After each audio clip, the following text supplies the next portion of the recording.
Hey everybody, it's Wade. Welcome back to In the Gutter. This is my haul for the week. Actually, it's two hauls combined into one because last week there was a FedEx mishap at my LCS and the Marvel and DC didn't show up. So I just grabbed my indies and then this week I picked up the rest. So starting out with Hate Revisited number 3. Love this series now because it follows the adventures of Buddy and Lisa and their mom and Buddy's mom in the present, and then they have flashback stories, so you can see them in their prime. So it's been a cool way of like splitting the continuity up. Keep it interesting. I got multiple covers of Geiger number 6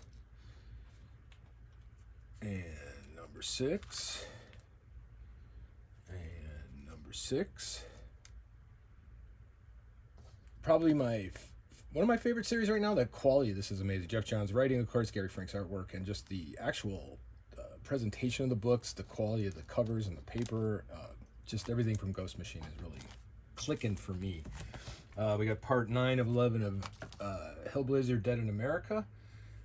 Gotta be honest with you, this one sort of got away from me. Not quite sure what's going on. It's something I probably should reread, but it just didn't hold my attention.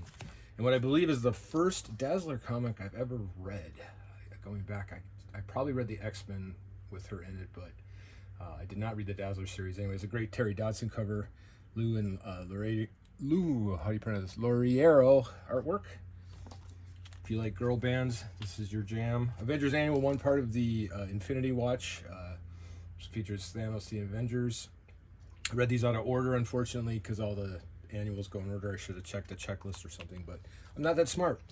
So moving on to the Avengers number 18, guest starring the X-Men, McKay and Sheety artwork on this one.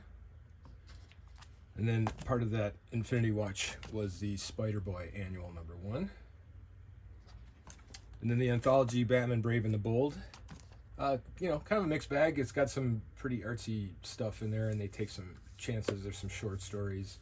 I always like these anthologies because you'll find hidden gems or things that they may not want to commit to a long series or even a mini series. So these are fun.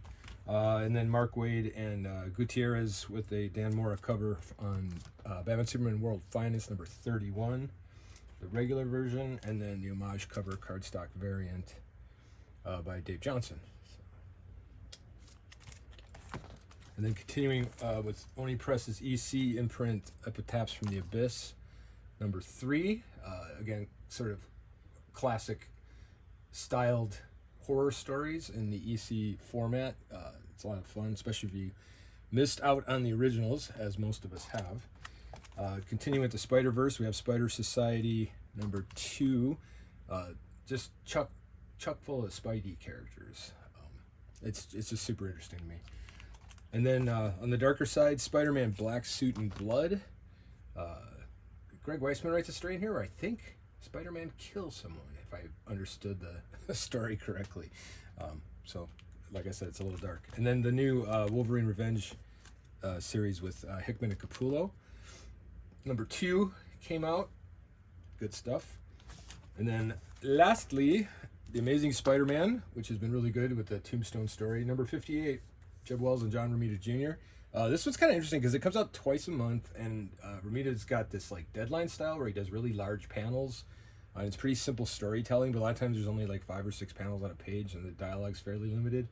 But stylistically, there's something cool about it because you just can rip through it kind of quickly, but you do, in my opinion, you sort of absorb everything that's on the page in each panel because there's not a lot of noise and unnecessary detail. So it's just kind of short and sweet and simple, and I like it. All right, everybody, thank you for checking out my haul this week and part of last week, and I'll have more next week. Until then, keep your head in the gutter.